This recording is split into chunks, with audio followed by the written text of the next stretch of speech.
Hi everyone, I'm Eileen from Reycraft Books, and welcome back to Magic Mirror Night. We are reading The Tomb of Time with Marco and Miranda, and they just stepped into a tent full of hundreds and hundreds of soldiers. So let's see what happens next. Chapter 7, Immortal Guardians. It had been a busy evening. They had spent the last hour with an old man named Tang and his daughter Xiaota. Tang was one of the master craftsmen for the project. Camp 14 appeared to be the final assembly point of a line of factory-produced clay people. There was a whole battalion of armed men holding weapons. My job is people, Tang explained. A necropolis is a city, and a city needs people, right? So my job is to build the people. Mira asked, but how can you build a whole city full of people? Isn't that impossible? He shook his head. It should be impossible, but most things which are said to be impossible are actually just very difficult. There's not much difference between impossible and extremely tough. The people who realize this are the ones who agree to do impossible things and somehow achieve them. Your father is the emperor of the impossible. It seems he only asks for impossible things, and somehow we have to deliver what he wants. Again, Mira heard the fear in the speaker's voice. The emperor was a dangerous man. Craftsman Tang pointed to the ranks of soldiers. This is the final assembly area. We have different departments with various specialties. Some make just legs, some make arms, some make torsos, some make heads. Then within each group, we have specialties too.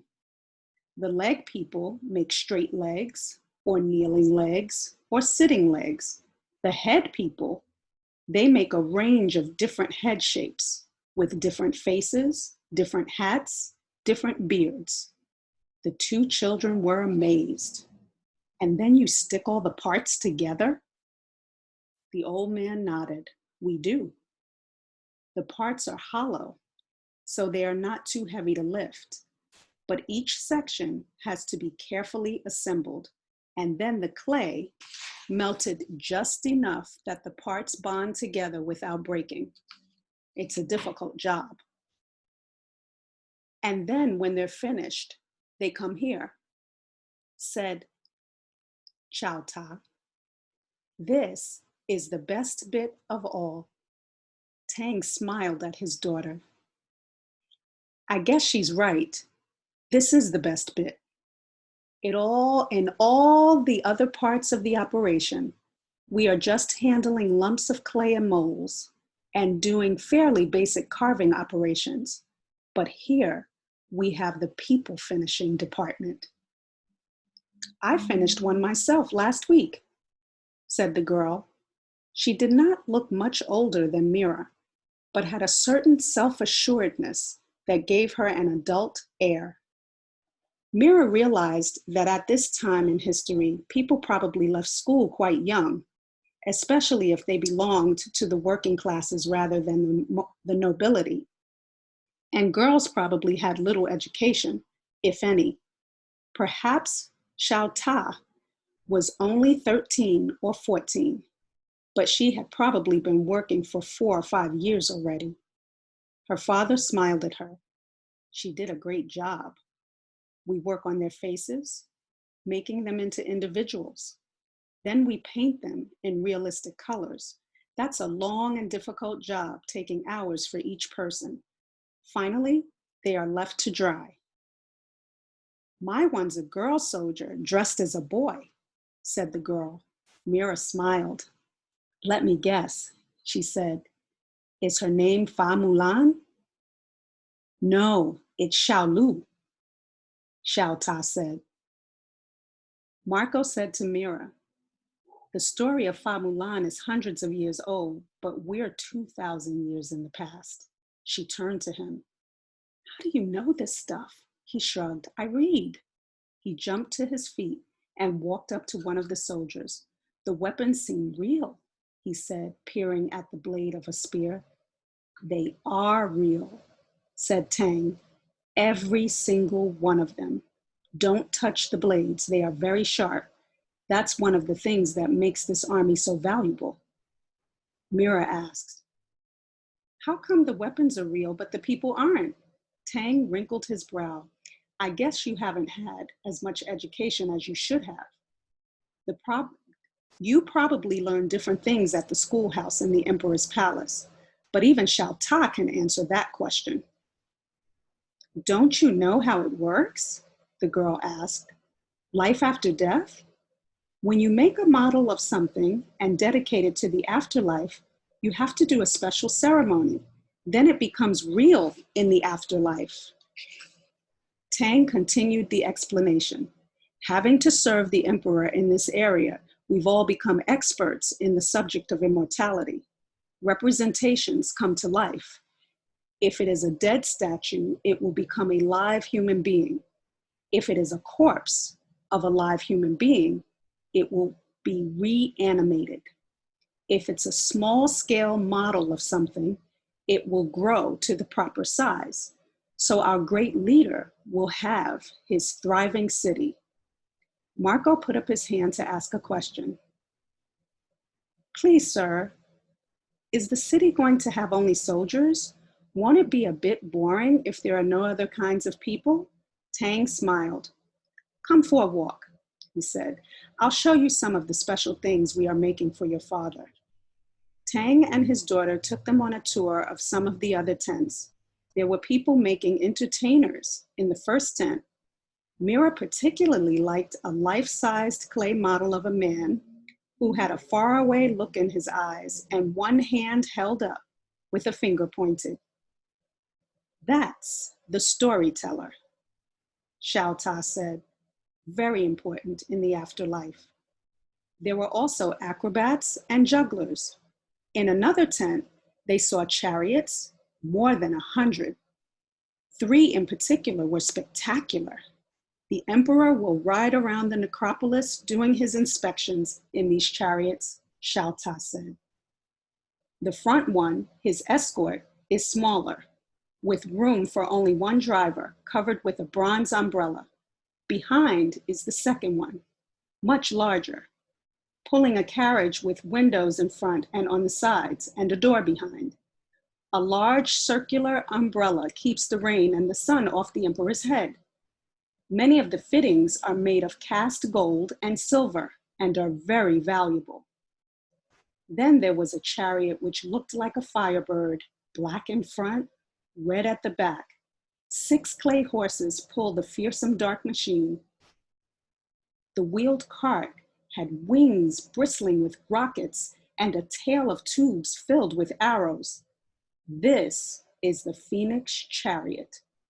It launches flaming rockets from its tail, Tang said.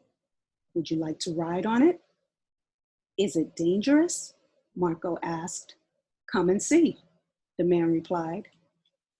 It really looks like a bird, Marco said, gazing at the metallic feathers as he climbed on board. Of course, said the girl. It's supposed to be a firebird.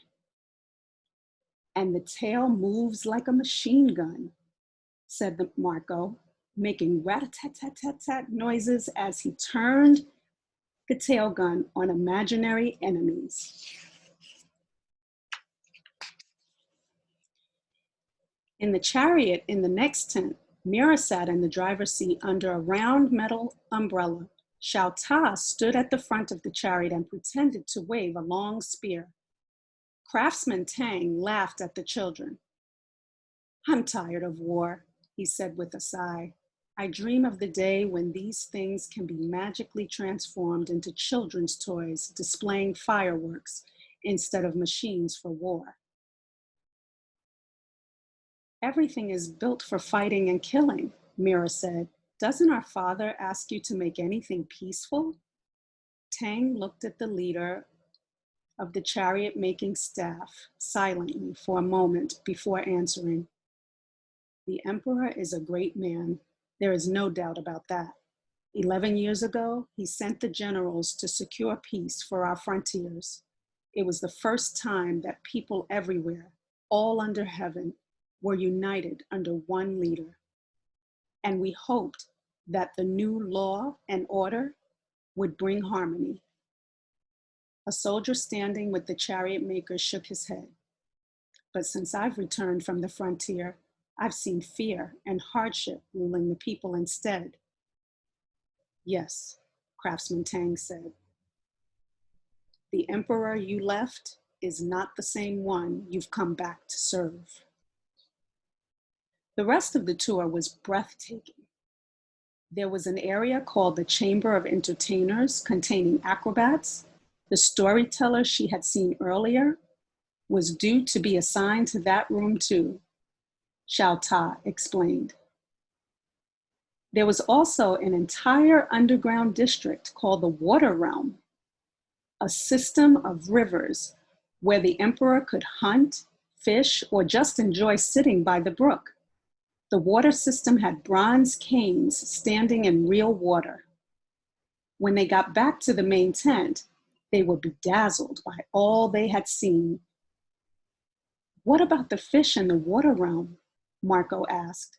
Will they all be real? We'll use real fish, said Tang. I can make statues of seabirds, waders, and so on.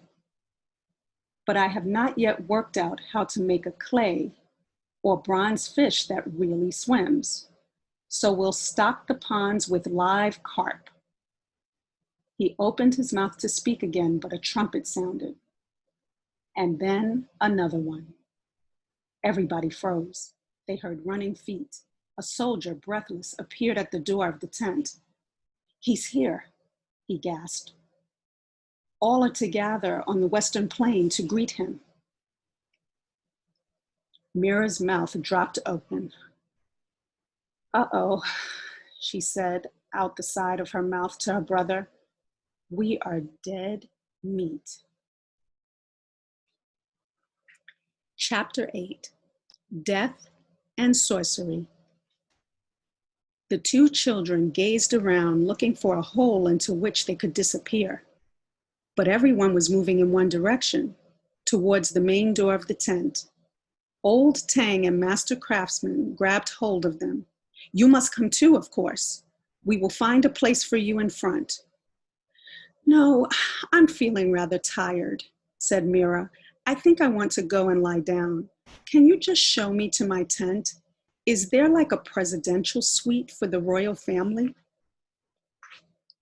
The old man just laughed as if she had made a good joke and continued to gently usher the two youngsters along the stream of people, heading out of the tent and towards a big river of people. I forgot my bag, Mira said desperately. You had no bag, the man replied. I mean my brother's bag. He's wearing his bag on his back. Ingenious design, said Craftsman Tang. I must study it and create one for myself. There seemed to be no escape. Luckily, the crowds grew thicker and thicker as they moved ahead. She realized that it would be only a matter of time before the crush of bodies was so thick that she and Marco could easily slip away unnoticed. She grabbed her brother's hand. We better not lose each other, she hissed. As soon as we can, we slip away and go hide somewhere. We do not want to meet our dad. Within a minute, they found an opportunity to part from Tang and his daughter. They weaved and ducked through the crowds like salmon swimming upriver, and eventually broke away from the river of people, running into a gap between two large ornate tents. They turned a corner and ran straight into Zhao Gao and his men, who looked at them curiously. You are going the wrong way, young masters, he said. Everyone else is going to the western plain. I forgot something, lied Mira unconvincingly. Zhao looked at her suspiciously. He grabbed her upper arm firmly. I think you should come with us, he said. I want to make sure you two get good seats so you can see him and he can see you. They marched the two children back towards the plain. 5 minutes later, they reached a large field where a huge number of people, what looked like tens of thousands, were seated on the floor before a large stage. The children were delivered into the hands of craftsman Tang and his daughter once again. All attention was focused on a small group of men on a raised plinth made of wood. One in particular caught everyone's attention. He was dressed in white robes and had a curious white hat on his head. His hands were lost in large, wide sleeves. He had a long beard, and his eyes were nested in wrinkles. Is that the emperor? I mean, my father? Marco asked Xiao Ta. I mean, I know what he looks like, of course, being that I am his son, but I can't see very well from here. I don't have my long-range glasses on. You are strange, Xiao Ta said, looking at him with puzzlement. Always making odd jokes, jokes which are not funny, just strange. Are you really telling me you don't know who that is? The guy with the beard? The girl laughed. I can't tell whether you are joking or not. Then her eyes grew bright. That is the sorcerer. The sorcerer? Zhu Fu, the sorcerer, the emperor's personal alchemist. I have never seen a sorcerer before, let alone the greatest in the world. Have you? Mira, who had been listening to the conversation, turned to the stage and stared. Is he going to do magic tricks? Marco asked. Don't be silly, Mira snapped. He's not that kind of sorcerer. But Xiao Ta put her head to one side. Well, sometimes he does, so they say. He can do magic if he wants, but that's not the main reason he's here. Why is he here? Asked Mira. In reply, Xiao Ta started looking around for her father. My father will tell you better than I. She turned to him. The emperor's children want to know why the sorcerer is here. Tang gave them an indulgent look and shook his head. The most expensively educated children in the whole world, probably, and you know so little. Why am I not surprised? He sighed, and then his voice took on a storytelling tone. You know, your father is obsessed with the idea of living forever. He has made many attempts to solve the problem of death. 10 years ago, he ordered the court alchemists to create a potion that would make him live forever. Numerous potions were created. They gave concentrated doses to slaves to test them out.